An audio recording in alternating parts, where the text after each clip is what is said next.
Welcome to one of the most disturbing cases recorded in the history of the American South. Before we begin, I invite you to leave in the comments where you're watching from and the exact time you're hearing this narration. The year was 1840 when a plantation ledger in Virginia recorded a simple entry. Nathaniel, male slave,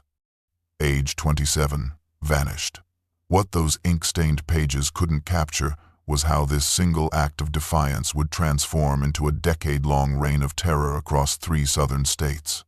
Trembling white settlers described a towering figure moving like a shadow through mountain passes, striking plantations with calculated precision.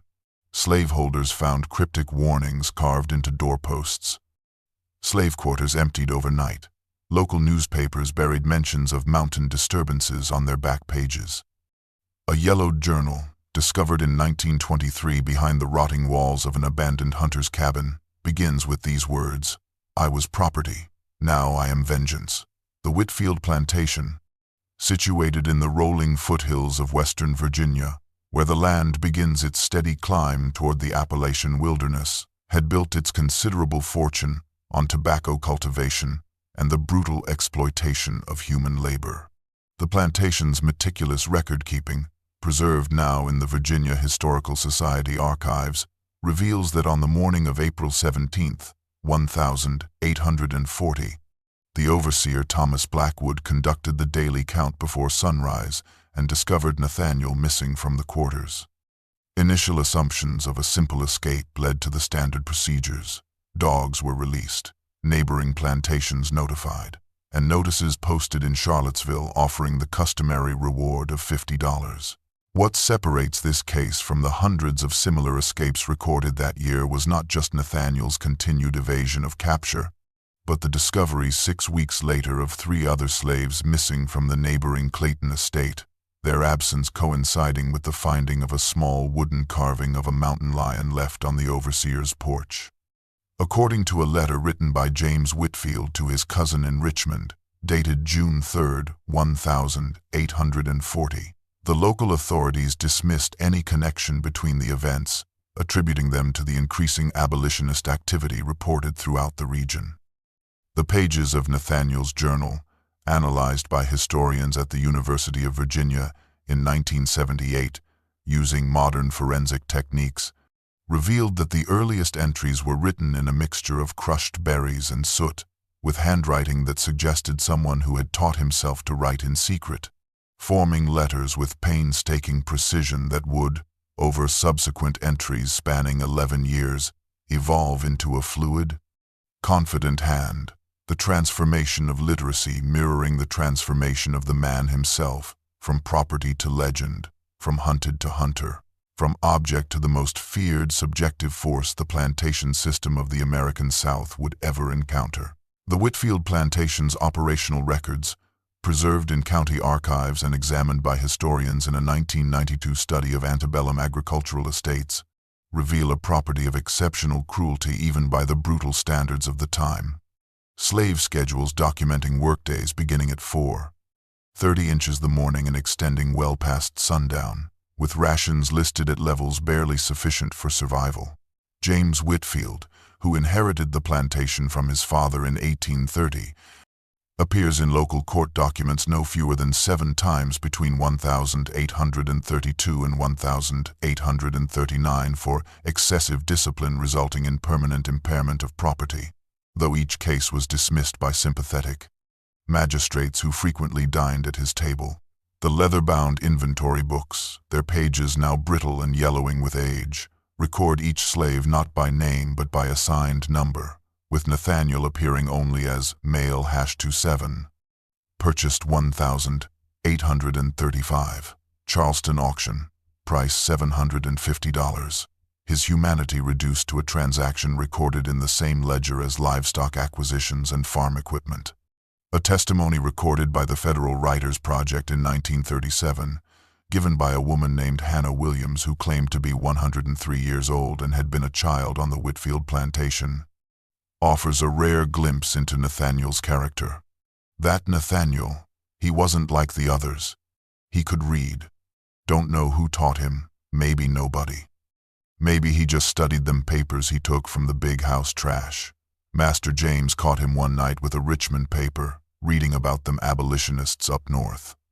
They whipped him right there in front of everybody. Then they put the hot iron to his shoulder. Put there a R for reader. That's what Master called it. But it didn't stop Nathaniel none. He just got better at hiding it. Archaeological excavations conducted at the former plantation site in 2005 uncovered, beneath the rotted floorboards of what had been the slave quarters, a small cavity containing fragments of newspapers dated between 1838 and early 1840,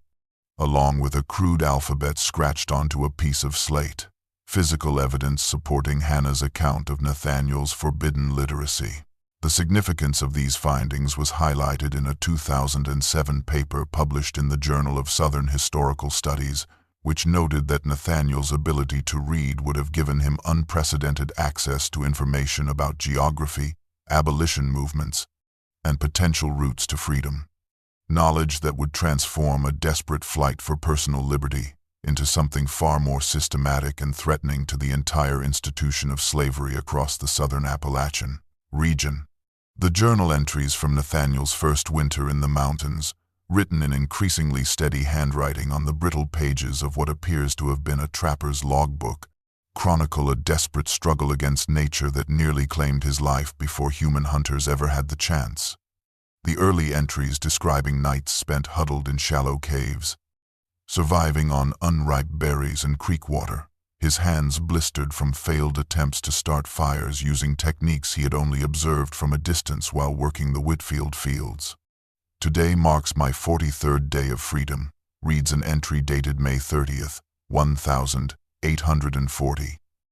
Though freedom tastes of hunger and fear more often than satisfaction.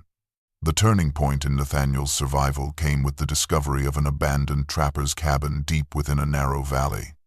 The previous occupant having left behind rudimentary tools, a cast-iron stove, and most crucially, as Nathaniel noted, a roof that does not weep with every rainfall. The journal entries from June and July reveal a man methodically teaching himself to hunt, to preserve meat, to identify edible plants, each small victory recorded with the precision of someone who understood that knowledge meant survival. Today, I snared my first rabbit using the twine method. The meat will last 2 days if I smoke it properly. By late August, the journal records Nathaniel's first encounter with the region's native inhabitants, described as 3 men of the Cherokee tribe who approached my cabin with caution but no apparent hostility, communicating through gestures that they knew I was a runaway, but had no intention of reporting my presence. Subsequent entries describe the gradual development of trust,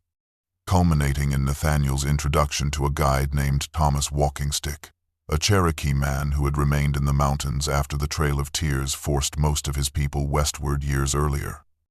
Thomas speaks English well, having learned at a mission school before the removal, Nathaniel wrote in October. He calls me brother, though my skin is darker than his,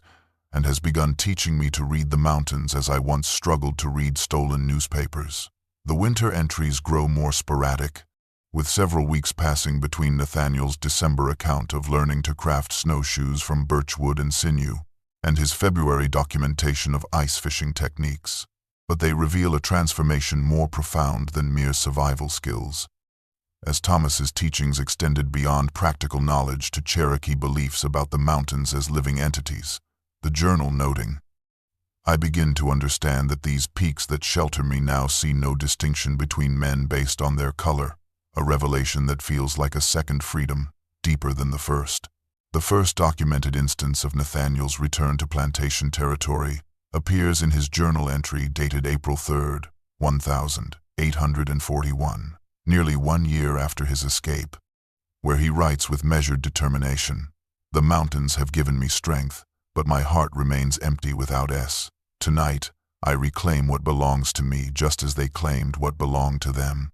The Clayton Plantation, situated 12 miles east of Whitfield's property, recorded in its April 4th inventory an unprecedented disappearance, 5 slaves missing in a single night.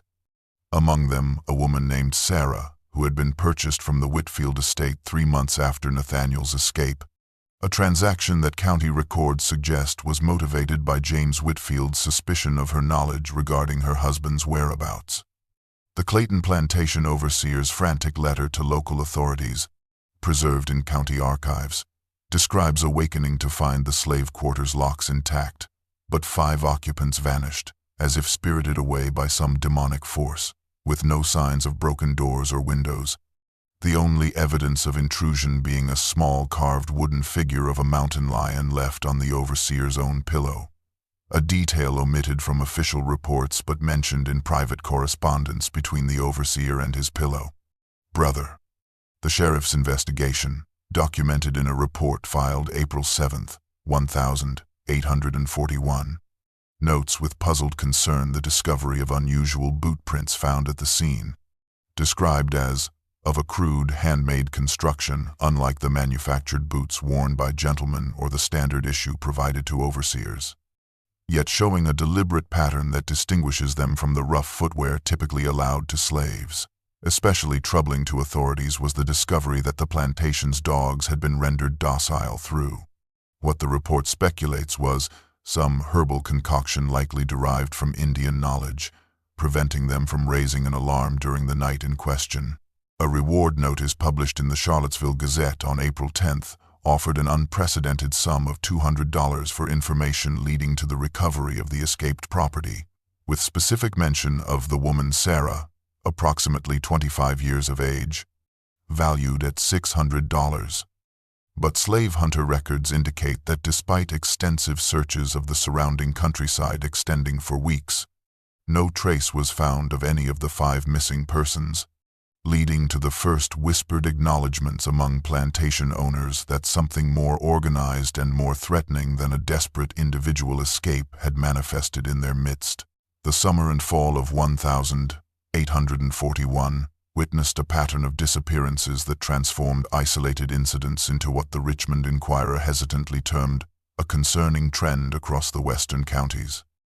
Though the newspaper buried these accounts on its back pages between advertisements for hair tonics and auction notices, a November 15th article noting that no fewer than 27 instances of slave tantee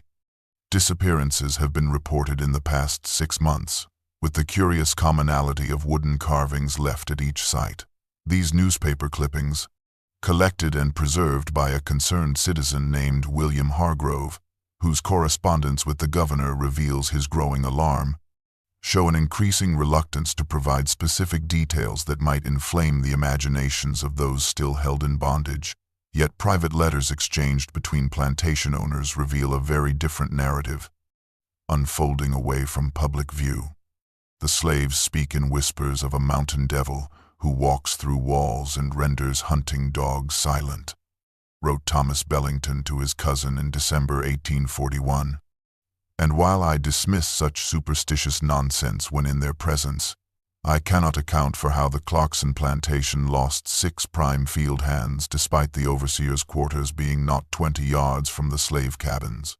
By early 1842, a circular letter distributed among 12 of the largest plantation owners in Western Virginia outlined enhanced security measures, including doubled night patrols, the installation of bell systems connecting slave quarters to main houses, and strict prohibition of any gathering among slaves, even for Sunday worship. The document containing the first recorded reference to the Mountain Man, in a passage warning recipients to maintain constant vigilance against the individual who has demonstrated knowledge of plantation layouts and security arrangements that suggest a methodical intelligence rather than mere woodland cunning. The Appalachian Mountain Historical Society's collection includes a fragment of a plantation owner's diary from March 1842, describing his shock upon discovering that his house servant, who had appeared to be sleeping in his quarters during a midnight check, had been replaced with bundled clothing arranged to resemble a human form, while the actual man had vanished along with 3 others, the diary entry concluding with words that capture the psychological warfare being probably waged. It is not merely the financial loss that distresses us, but the growing sense that our authority, indeed our very security within our homes, has become illusory. We are being watched by something that understands us better than we understand it. The most audacious act attributed to Nathaniel occurred on the moonless night of June 17, 1842, when he returned to the very plantation from which he had fled 2 years earlier. A psychological reckoning that neighboring plantation owner Edward Blackwood described in correspondence to his brother as an act of such calculated terror that it has shaken the foundations of our way of life more profoundly than any abolitionist pamphlet ever could. According to the sworn statements of 3 house servants who remained behind, James Whitfield retired to his bedchamber shortly after 10 o'clock that evening, the doors locked and windows secured, as had become standard practice throughout the region, only to awaken at approximately 2 in the morning to find a figure standing motionless at the foot of his bed. The subsequent events recorded in Whitfield's trembling handwriting in a court deposition that historians have noted shows significant deterioration compared to his usual flourished script. "I reached for the pistol kept beside my bed," Whitfield stated, "only to discover it had been removed and placed unloaded upon my chest while I slept. Before I could cry out, the figure moved with impossible silence to my bedside, its face obscured but for eyes that seemed to absorb the darkness rather than reflect it. A shadow that moved like a man but wasn't one." The deposition continues with Whitfield's claim that the intruder spoke only 5 words: "Remember my name." Nathaniel Whitfield, before disappearing through the bedroom door, which household staff would later confirm, remained locked from the inside until morning. Dawn revealed 7 slaves missing from their quarters, including 2 trusted house servants who had keys to the main house and had apparently used them to grant Nathaniel access to their former master's bedroom before vanishing with the others into the mountain mist. Most disturbing to authorities was the discovery of an elaborate warning carved into Whitfield's mahogany bedpost overnight. Not a crude message, but an artfully executed rendering of a mountain range beneath which were carved the words, "The debt is not yet paid in full." The incident prompted James Whitfield to abandon his plantation within a fortnight, selling the property at considerable loss and relocating to Richmond, where physician records from August 1842 diagnose him with nervous exhaustion and persistent night terrors that would plague him until his death 4 years later. His final journal entry, discovered among his effects, containing the haunting observation that a man who has looked into those eyes never truly sleeps again. Archaeological excavations conducted in 2015 by a team from the University of North Carolina revealed an extensive network of hidden caves throughout the Appalachian region, containing remarkably preserved artifacts from the 1842, including crude oil lamps fashioned from clay, remnants of handmade boots matching the distinctive prints described in sheriff's reports, and most significantly, a slate tablet etched with a detailed topographical map of mountain passages connecting various safe points across 3 states. Professor Eleanor Whitmore, who led the excavation following ground-penetrating radar anomalies detected during a geological survey, documented the discovery of 17 distinct cave shelters positioned at approximately 1-day walking intervals along a north-south line, each containing evidence of temporary habitation, including fire pits, storage niches carved into rock walls, and in 3 locations, hidden caches of weapons ranging from hand-forged knives to flintlock pistols bearing the maker's marks of Virginia gunsmiths. The most remarkable discovery came in a cave system near the Virginia-Tennessee border, where archaeologists uncovered a leather-bound logbook containing encoded entries that, once deciphered by linguistic specialists, revealed a sophisticated communication system using a combination of Cherokee symbols and modified English alphabet, documentation that matched fragments of code found in Nathaniel's recovered journal and proved that he had established what historians now call the Mountain Railroad, a perilous but less patrolled alternative to the more famous Underground Railroad. Unlike the northern-focused escape network that relied primarily on sympathetic households in populated areas, Nathaniel's system exploited the rugged, nearly impenetrable terrain of the Appalachians. creating routes specifically designed to circumvent the typical patrolled roads and river crossings where slave catchers concentrated their efforts. Analysis of preserved textiles and tool markings in these caves suggests a collaboration between escaped slaves, remaining Cherokee inhabitants, and a small number of white abolitionists from mountain communities, the artifacts revealing a shared expertise that combined African knowledge of herbalism, Native American wilderness survival techniques, and European craftsmanship into a uniquely effective resistance movement. Historian Dr. James Tanner, in his 2018 monograph on the findings, noted that what emerges from these caves is not evidence of desperate flight, but rather a deliberately constructed parallel society existing literally above the plantation system it defied, with Nathaniel serving not merely as a guide but as the architect of a freedom network that operated in terrain so inhospitable that many slave hunters refused to venture into it, creating what one plantation owner's letter described as a darkness beyond the edge of civilization, where authority dissolves into wilderness. The Virginia State Archives preserve a chronological collection of bounty notices that chart the mounting desperation of authorities to capture the man now openly identified as Nathaniel, formerly the property of James Whitfield, the initial February 1843 posting offering a mere $100 for his apprehension, an amount that by April had risen to $300, by June to $500, and by September reached the unprecedented sum of $1,000, a figure typically reserved for the most dangerous insurrectionists, and one that signaled the transformation of a single escaped slave into a symbol that threatened the very foundation of the Southern economic system. This extraordinary bounty attracted the attention of Augustus Reed, a notoriously effective slave hunter from eastern Tennessee, whose reputation for ruthless efficiency had been built through 20 years of tracking runaways through swamp and forest alike. His methods described in contemporary accounts as combining the worst cruelties of man with the most uncanny senses of a predator. Reed's private correspondence with his wife, Martha, discovered among family papers donated to the Tennessee Historical Society in 1972, reveals the complex psychology of a man who approached human hunting as both profession and perverse calling. His letter dated October 14, 1843, declaring, "I have tracked men who run from fear, men who run from pain, men who run toward something better, but never have I pursued one who seems to move through the wilderness as if it parts before him like water.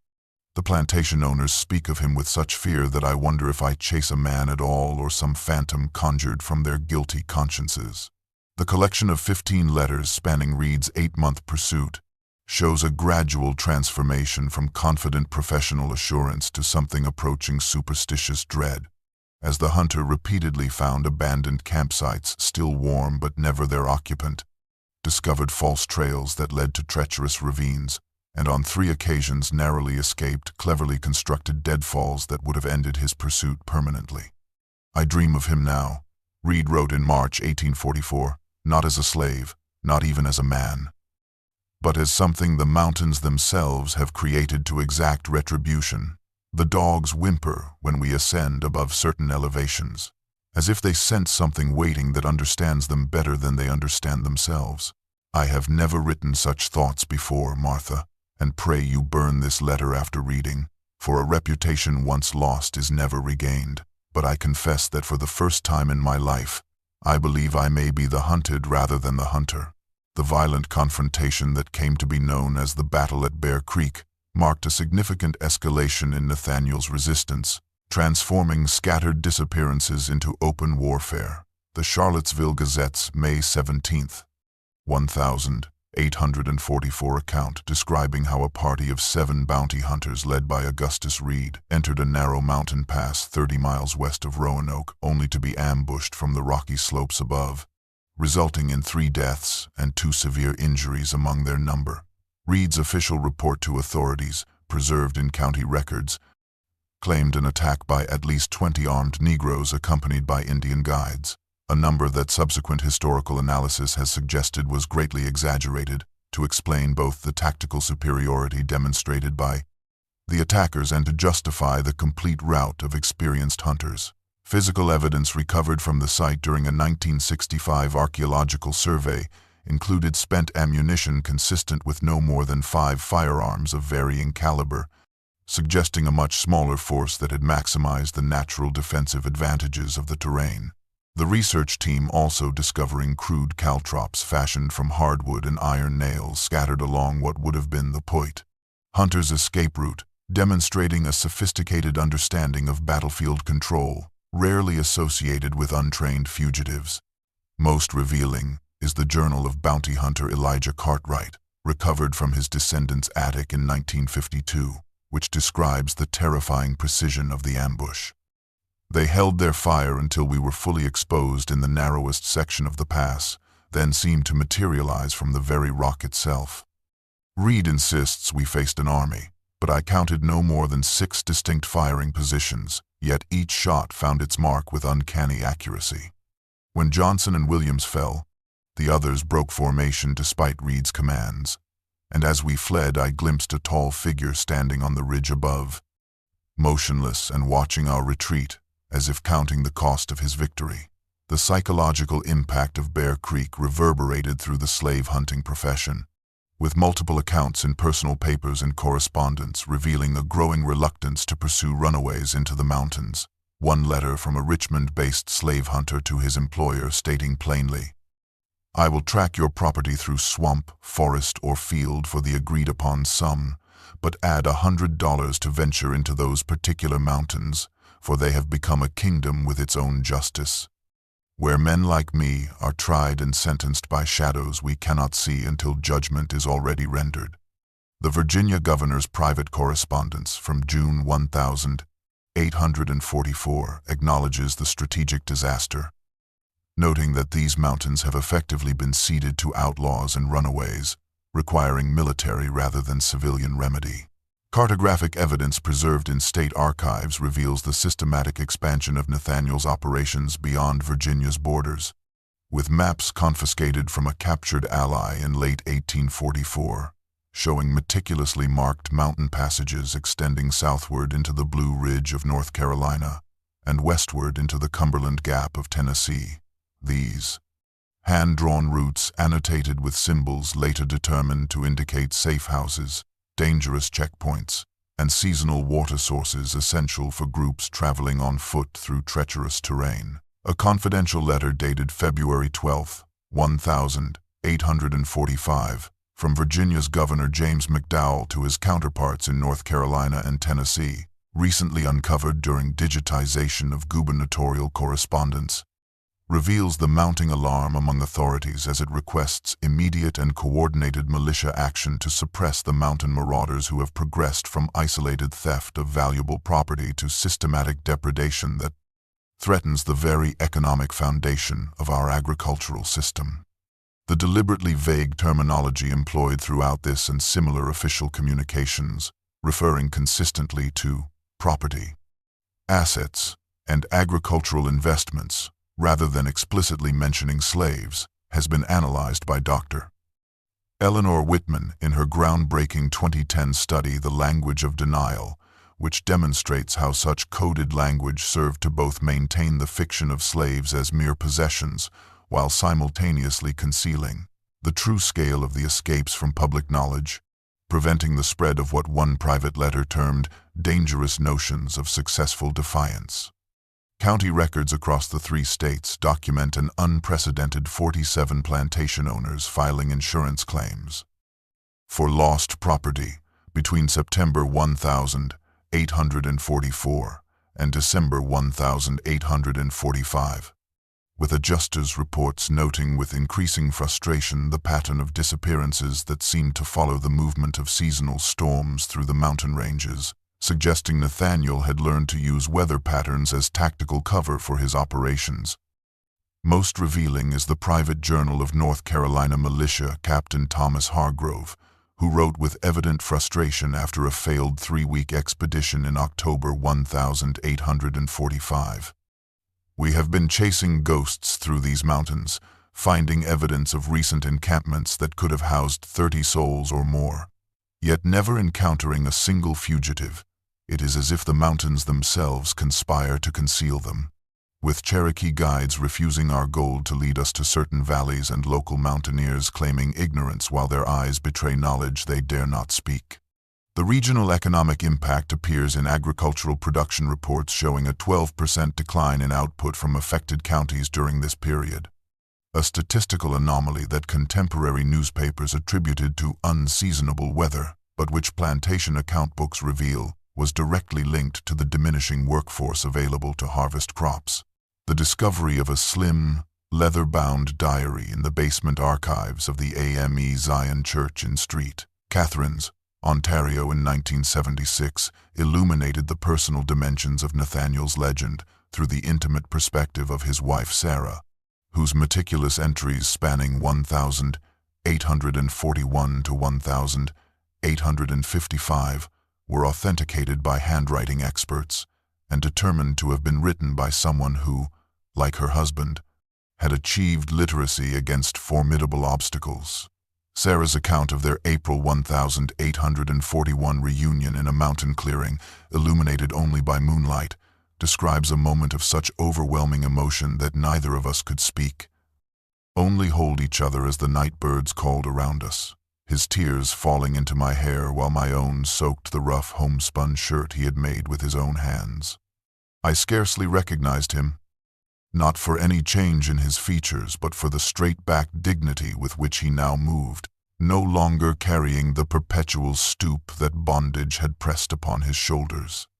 Most revealing are Sarah's entries from their 3 weeks together in the mountain sanctuary, where she observed firsthand the transformation of her husband from field hand to freedom fighter, writing that Nathaniel speaks now of duty beyond his own desires, saying that Providence has granted him knowledge of these mountains that he must use to bring others to freedom. When he shows me his maps and explains his methods, I see not the impulsive young man I married in secret behind the Whitfield smokehouse, but a general planning a campaign with the precision Master Whitfield once used to plan his crop rotations. The diary's most poignant passages detail their heart-wrenching decision to separate, with Sarah continuing northward toward Canada while Nathaniel remained to expand his liberation network. Her entry from their final night together recording his words, "There will be no peace for me until the debt is paid, not just for the scars on my back or the brand on my shoulder, but for every mother separated from her child, every man denied the dignity of his own strength. I cannot follow you to safety while knowing I could have guided 100 more to freedom." Sarah's subsequent entries from Canada, where she established herself as a seamstress in a community of formerly enslaved people, reflect her constant anxiety for his safety, mingled with profound pride, particularly noting, after receiving a message through the Underground Railroad in 1843, that they speak of him now with the same hushed reverence once reserved for white men's authority, a whispered legend that grows with each new arrival, bearing stories of the mountain man who moves like shadow and strikes like lightning. If they only knew how gently those hands once wiped my tears, how carefully those fingers once traced the scars on my back, while promising a life where neither of us would bear new ones. The archaeological excavation of a remote plateau nestled between two mountain ridges, conducted between 1993 and 1997 by a joint team from Howard University and the Smithsonian Institution, uncovered the extensive remains of what researchers have termed Freedom's Forge, a hidden community established approximately 15 miles from the nearest documented settlement of the 1,842nd, situated in terrain so inaccessible that lead archaeologist Dr. Marcus Jefferson described it as deliberately selected to exploit natural defenses that would render conventional pursuit nearly impossible. Careful stratification of the site revealed a settlement of remarkable cost, complexity, with foundations for 23 distinct structures arranged in a circular pattern around a central meeting area, the construction techniques showing a fascinating hybrid of building traditions. Post-in-ground cabins typical of plantation slave quarters, combined with Cherokee winter housing elements and European-style stone chimneys, suggesting a community composed of diverse cultural backgrounds, united in their commitment to freedom. Recovered artifacts numbering over 3,000 items illustrate a self-sufficient community that manufactured its own necessities while maintaining strategic connections to outside resources. Handmade tools for agriculture and leatherworking found alongside clearly plantation-sourced items including silver candlesticks bearing the Rutledge family crest and factory-produced weapons modified for more effective use in mountain warfare. Most significant among the discoveries was a structure archaeologists identified as a schoolhouse containing slate tablets, handmade paper composed of local plant fibers, and carefully preserved books ranging from basic primers to advanced texts on mathematics, geography, and natural philosophy, many bearing the bookplates of prominent Virginia families, tangible evidence supporting what Sarah had written about Nathaniel's insistence that freedom of the mind must accompany freedom of the body.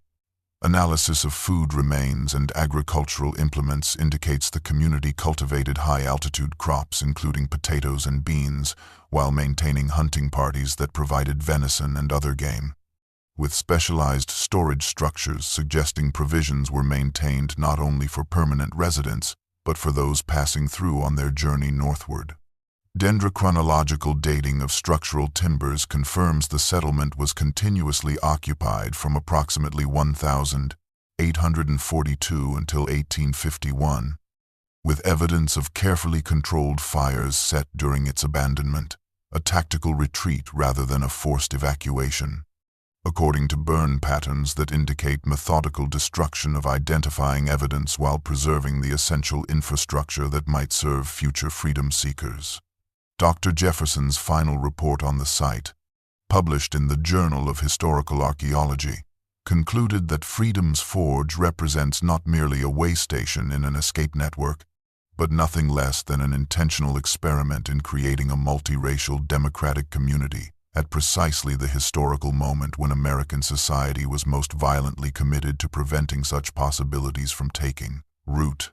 The meticulously preserved records of the Virginia Planters Association contain a series of increasingly frantic correspondence, documenting what came to be known among slaves and freedmen as the Night of Exodus, and among plantation owners as the Great Theft, the coordinated disappearance of 32 enslaved individuals from 3 adjacent plantations in Bedford County on the moonless night of September 17, 1846, representing a financial loss equivalent to approximately $25,000, roughly $900,000 in modern currency, and constituting the single most ambitious operation attributed to Nathaniel's network. The Richmond Examiner's front-page report 3 days later abandoned the usual restraint employed when discussing slave escapes, its headline proclaiming, "Unprecedented Negro Theft Strikes Bedford, Militia Mobilized," above an article that, while careful to avoid details that might inflame similar ambitions among the servile population, nevertheless conveyed a palpable sense of alarm, noting that all 3 plantations reported their field hands present at evening roll call, yet by morning light, the quarters stood empty save for the elderly and infirm, with no breached doors or windows to explain their vanishing. Private letters between the affected plantation owners and their peers throughout the region reveal a profound psychological impact transcending even the substantial economic losses. Thomas Cartwright, writing to his brother-in-law that "They took not only my property but my sense of security, for they must have been watching and planning for months to coordinate such precision. We are observed in our own homes by eyes we cannot detect." The Bedford County Sheriff's official report, declassified in 1967, documents the discovery at each plantation of the now dreaded carved wooden mountain lions placed in locations of maximum psychological impact, one on the pillow of Jeremiah Wilson's infant son, another replacing a portrait of Robert Randolph's father in the main hallway, the third found floating in James Montgomery's morning teacup, each accompanied by a parchment bearing the message, "The mountains welcome those who seek freedom and punish those who deny it." Most revealing are the minutes from an emergency meeting of regional plantation owners held October 3, 1846, which record for the first time significant divisions in the previously unified planter class. With one faction led by the wealthy Armistead family advocating for scorched earth tactics, including the systematic burning of mountain forests to eliminate hiding places, while a growing minority argued for the radical step of selling their human property to Deep South plantations and converting to paid labor rather than living under constant threat of midnight visitation from this mountain demon who moves through our defenses like mist through a fence. The controversy intensified when Presbyterian minister Reverend Thomas Blackwell suggested during the meeting that perhaps this terror we now experience is but a fraction of what we have inflicted, prompting his immediate expulsion from the proceedings and subsequent ostracization from Virginia society. The Rockbridge County Courthouse archives preserve the complete transcript of what historians now view as the pivotal betrayal in Nathaniel's resistance movement, the April 1847 trial of William Hayes, a white storekeeper from the mountain community of Liberty Falls, charged with providing aid and comfort to fugitive property after suspicious transactions involving unusual quantities of ammunition and preserved foodstuffs prompted investigation by local authorities. The court records reveal Hayes initially maintained his innocence, claiming the supplies were for legitimate trade with mountain trappers, until the application of what the transcript clinically describes as enhanced interrogation methods, administered by Sheriff James Buchanan and 3 deputies in a session from which the court clerk was dismissed, the incapacity skevenafod. Following Day's testimony showing Hayes with visible facial bruising as he provided detailed information about supply caches, communication methods, and most damagingly, the approximate locations of 3 mountain shelters used by Nathaniel's network. Militia dispatch records indicate immediate deployment of 60 armed men divided into 3 companies, resulting in the destruction of 2 shelters and the capture of 11 fugitives attempting to flee the raided locations, though contemporary accounts note with evident frustration that the principal Negro organizer and his closest associates appear to have been warned of the betrayal, their absence suggesting intelligence capabilities that continue to confound conventional security measures. A letter discovered in 2001 during renovation of the former Hayes family home, hidden within a sealed cavity in the attic eaves and dated December 1849, reveals the profound remorse that haunted Hayes until his death from tuberculosis in early 1850. His words addressed to his then infant daughter read, "When you are old enough to understand this confession, I will be long in my grave, perhaps mercifully so, for I cannot bear to see the contempt in your eyes when you learn that your father's weakness betrayed good men to evil purposes. They broke my body, but that does not excuse my breaking my word. Nathaniel once told me that freedom was not merely the absence of chains but the presence of courage, and in my most desperate hour, my courage failed while his never has." The consequences of Hayes' betrayal manifested in permanent militarization of the mountain regions, with the Virginia legislature approving unprecedented funding for mountain patrols, maintained year-round rather than formed in response to specific incidents. The official order establishing these units specifically,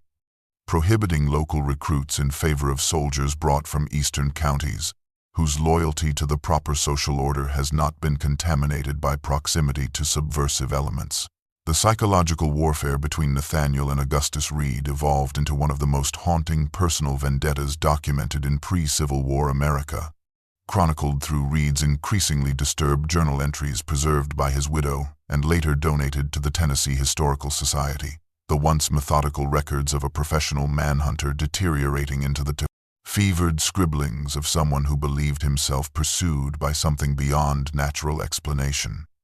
Early entries from mid-1845 maintain Reed's characteristic clinical detachment, noting potential sightings and evaluating terrain with professional precision. But by January 1846, a marked shift appears in both handwriting and tone. I find his abandoned fires still warm, yet never glimpse the man himself. Twice now, I have awakened to discover evidence that someone observed me while I slept. Yesterday, a mountain lion carved from cedar placed beside my head. Today, my own hunting knife removed from its sheath, and embedded in a tree 20 paces from my bedroll. By summer 1846, Reed had abandoned standard tracking methods in favor of what his contemporaries considered increasingly erratic behavior, firing his most experienced assistants after accusing them of secret communication with the Mountain Devil, and refusing to make camp in the same location twice. A September entry reads, "He knows me now as I have tried to know him, studies my methods as I studied his. Last night I dreamed he stood at the foot of my bed exactly as witnesses claimed he did at Whitfield's, and upon waking found moisture on the floor in the shape of a man's footprints that evaporated before my eyes." The final coherent journal entry, dated March 1847, reveals complete psychological collapse. "I no longer hunt a man, but something the mountains themselves have created to execute their judgment against us. He watches always, can command beasts and weather alike, leaves signs only I can recognize because they are meant for me alone. I now understand that I was never the hunter, but merely prey being led deeper with each pursuit." Reed abandoned his profession shortly thereafter, retreating to his brother's home in Knoxville, where he reportedly refused to sleep in darkened rooms or venture outdoors after twilight. The county medical examiner's report, following his death in April 1852, attributes the cerebral apoplexy that claimed his life at age 49 to a persistent nervous condition acquired during his years hunting the mountain phantom, resulting in constitutional exhaustion from chronic sleep deprivation and acute stress. With his widow's subsequent statement to a Richmond newspaper claiming Reed's final words were, "He is standing just behind you, watching me die." The winter of 1847 to 1848 descended upon the Appalachian Mountains with unprecedented ferocity. Meteorological records from Charlottesville, noting 27 consecutive days of temperatures below freezing and snowfall accumulations exceeding 60 inches in higher elevations, conditions that, combined with the intensified militia presence following Hayes' betrayal, created what Nathaniel described in sparse journal entries as a season of entrapment when the white earth conspires with white men to render us visible against landscapes that once concealed us. Archaeological excavations of the Freedom's Forge settlement reveal evidence of this desperate period through analysis of food storage pits showing dangerously depleted provisions, with butchered animal bones bearing signs of extensive processing to extract every possible calorie, including the breaking of smaller bones to access marrow. Forensic examination of contemporaneous human remains recovered from a small cemetery at the site indicates malnutrition among at least 4 individuals who perished during marrow. These months, Nathaniel's journal entries from January 1848, written in handwriting noticeably less steady than previous years, document his growing exhaustion. 27 souls depend upon my knowledge of these mountains, yet the passes I once navigated blindfolded now betray us with immeasurable snowdrifts. Perhaps the time has come to consider my own journey northward. For what purpose is served if the shepherd perishes with his flock? Militia correspondence from this period reveals a strategic shift from reactive pursuit to preventative containment, with Captain Thomas Hargrove reporting to the governor that we have established forward operating encampments at all major mountain passes, with rotating patrols maintaining continuous coverage of likely transit routes. The extreme weather that challenges our men surely devastates the fugitives more severely, as they lack our provisions and proper shelter. Most telling of the community's desperation are the artifacts recovered from what archaeologists identified as Nathaniel's personal cabin, a carefully folded map of Appodolidas Sidon, routes northward through Pennsylvania into New York, and a letter begun but never completed to his wife Sarah in Canada, containing the haunting admission that I begin to fear we have reached the limits of what can be accomplished here, that the mountains which have sheltered us now become our prison. Yet each time I resolve to lead our people northward, I receive word of another family separated on the auction block, another soul bearing fresh scars, and I know our work remains unfinished despite the cost. The Virginia Militia Commander's February report claims with evident satisfaction that the Negro insurrection in the mountains appears to have been broken by the combined forces of nature and strategic deployment. The meticulously planned assault on the Preston plantation, located in the Cumberland foothills of eastern Tennessee, occurred on the night of April 7, 1849, and represents what most historians consider Nathaniel's final major operation, an audacious raid that Carolina University professor Elijah Montgomery characterized in his definitive 1998 study as not merely an act of liberation but a calculated statement of defiance directed at a system that believed it had neutralized the mountain resistance. Colonel James Preston's frantic correspondence with Tennessee Governor Neal S. Brown, preserved in state archives, describes awakening to the synchronized chaos of what could only have been months in planning. As multiple fires erupted simultaneously in the plantation's processing buildings, while Preston's own study was breached by 3 men moving with military precision, their faces obscured by dark cloth, who proceeded to remove every ledger, deed, and bill of sale before setting the documents ablaze in the center of my library. Most significant in Preston's account is his description of the leader, whom he encountered briefly while attempting to reach his firearms cabinet, a towering Negro whose face I glimpsed when lightning illuminated the room, revealing features that matched precisely the descriptions circulated of the infamous mountain man. He regarded me with neither hatred nor triumph, but a terrible calm, informing me in educated tones that the 18 souls I had purchased at last month's Charleston auction were reclaiming their rightful property, namely their own bodies. Militia reports confirm that all 18 recently acquired slaves vanished during the raid, along with every document establishing legal ownership, effectively erasing Preston's ability to prove his financial claims against insurers or pursue recovery of his human property. The Tennessee Historical Society's collection includes a detailed lithograph circulated throughout the South following this incident, based on Preston's description and representing the first confirmed sighting of Nathaniel in nearly 3 years, the image showing a tall man with distinctive scarring visible on his exposed neck,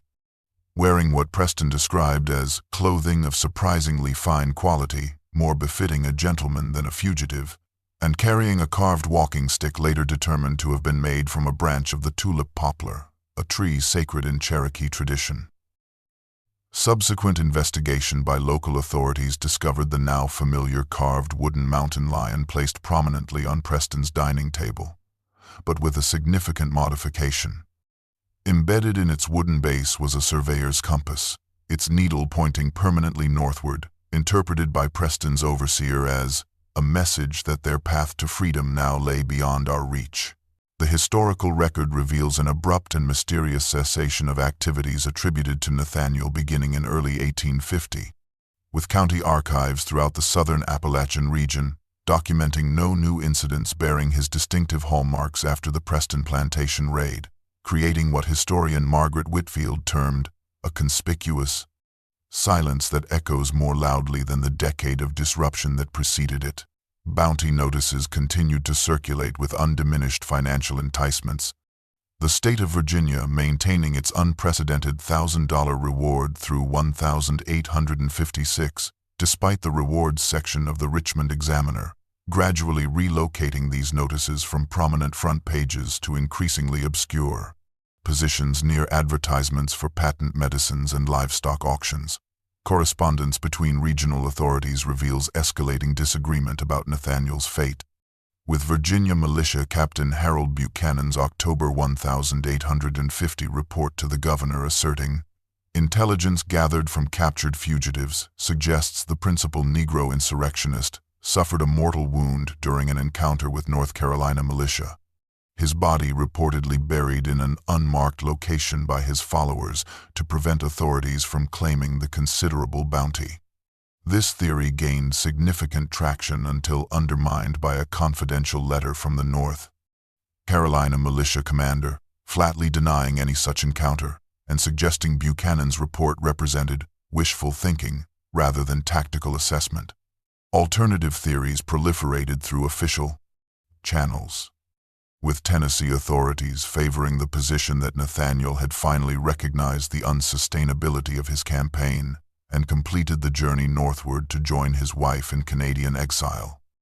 while Georgia's state investigator proposed that the savage has merely withdrawn deeper into the mountain wilderness where even our most seasoned trackers hesitate to venture, planning some new devilry that will eventually manifest. The cessation of Nathaniel's activities coincided with significant shifts in the broader national landscape, including the passage of the Fugitive Slave Act of 1850, which dramatically increased the danger for escaped slaves throughout northern states, and may have forced a strategic reassessment of resistance methods.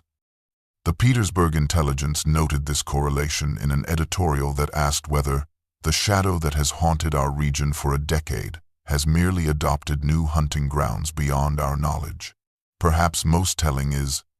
the 1851 diary entry of James Whitfield, former master of Nathaniel and survivor of his nocturnal visitation, who wrote from his Richmond residence. I find myself straining to hear footsteps that never come, watching shadows that remain merely shadows. The uncertainty of his fate provides no comfort, for a ghost whose whereabouts remain unknown haunts more effectively than one confirmed to either grave or exile. The true measure of Nathaniel's decade-long resistance emerges not through contemporary accounts, which were deliberately suppressed, but through the meticulous reconstruction of his legacy undertaken by historians, archaeologists, and most significantly, through oral histories collected during the Federal Writers' Project of the 1930 seconds, when elderly individuals in communities from Boston to Ontario recounted stories told by their parents and grandparents about the Mountain Moses who walked through walls and struck fear into the hearts of slave masters. Professor Martha Richardson's groundbreaking 1972 demographic study examined census records from 1860 to 1870, identifying distinct settlement patterns in southern Ontario, western New York, and northern Ohio, where clusters of black families bore surnames, matching those from the very plantations documented in Nathaniel's journal as targets of his liberation operations. The Preston, Whitfield, Clayton, Montgomery, and Buchanan names appearing with statistically significant frequency, suggesting successful generational establishment following their ancestors' perilous journey to freedom. The Wilberforce settlement in Ontario, particularly, shows 17 households in the 1861 Canadian census, whose oral histories, collected by anthropologist Dr. James Turner in 1928, specifically credit their family's freedom to the man who commanded the mountains, with one elderly woman recounting how her grandmother described Nathaniel. She said he wasn't fighting just for freedom, but for memory. Every person he guided north carried stories that would otherwise have been erased. Archaeological excavations of southern Canadian homesteads established during this period have uncovered carved wooden mountain lions identical to those left on plantation grounds, but with a significant modification. These figures were incorporated into household altars alongside Christian symbols, suggesting the transformation of a tactical terror device into a sacred emblem of liberation preserved through generations. The most profound legacy appears in the educational emphasis within these communities, with 1,870 census data revealing literacy rates among these specific family groups exceeding 85%, compared to approximately 20% among the broader formerly enslaved population, a statistical anomaly that historian Dr. William Henderson attributes directly to Nathaniel's insistence that freedom of mind preceded freedom of body. Perhaps the most eloquent testimony to Nathaniel's enduring impact came from Harriet Tubman herself, who in an 1868 interview with the Christian Recorder acknowledged her strategic debt to the mountain resistance. Before I ever led my first soul to freedom, stories reached us of the man who turned the mountains themselves against those who claimed ownership of human souls. He showed that the wildest, most dangerous places could become pathways to liberation if you held courage enough to walk them. The final entries in Nathaniel's journal, discovered in that abandoned hunter's cabin in 1923 and subjected to comprehensive authentication by the Smithsonian Institution in 1980, reveal a man consciously crafting his own disappearance. The January 1851 entry, stating with evident weariness, "10 years have I waged this war among these peaks that sheltered me when no other refuge existed, but the time has come to vanish completely, to transform from legend back into man, to seek the arms that have waited too long in a distant northern place." The weathered pages contain detailed preparations for what appears to be a northward journey through carefully selected mountain passages specifically chosen to avoid populated areas, with the final entry dated March 17, 1851, reading simply, "Tonight I descend from these mountains for the final time, carrying nothing but scars, memories, and this journal, which I leave as testament that one man's refusal to accept bondage forced an entire society to confront its own corruption. For over 150 years, this represented the concluding chapter in a resistance saga that had already acquired near mythological dimensions, until the startling 2018 discovery during renovation of a small church cemetery in Shelburne, Nova Scotia, where ground-penetrating radar revealed an unmarked burial that local historical society president Margaret Williams convinced authorities to excavate. The simple wooden coffin contained the remains of a tall man estimated to have been in his late 60s at death, buried with 2 items of profound historical significance: a brass surveyor's compass, identical to the one left at the Preston Plantation raid, and a carved wooden mountain lion resting on his chest. The headstone, long fallen and partially obscured by earth, bore only the initials N.W. and the dates 1813 to 1882, with a small mountain range etched below. Medical examination revealed extensive scarring across the upper back, consistent with severe whipping, and a distinctive brand-like scar on the right shoulder reportedly matching the R described in Hannah Williams' testimony. Canadian census records from 1855 document a Nicholas Williams, farmer, carpenter, and teacher, living with Sarah in the predominantly black community of Shelburne. Their stated origins listed simply as United States. Their household including 3 children and a school that served both black and indigenous students. A final ambiguity in a life deliberately shrouded in tenjetes, protective mystery, leaving us to recognize that for every documented act of resistance, countless others remain buried in unmarked graves or preserved in family stories that those in power sought to erase but could never fully contain.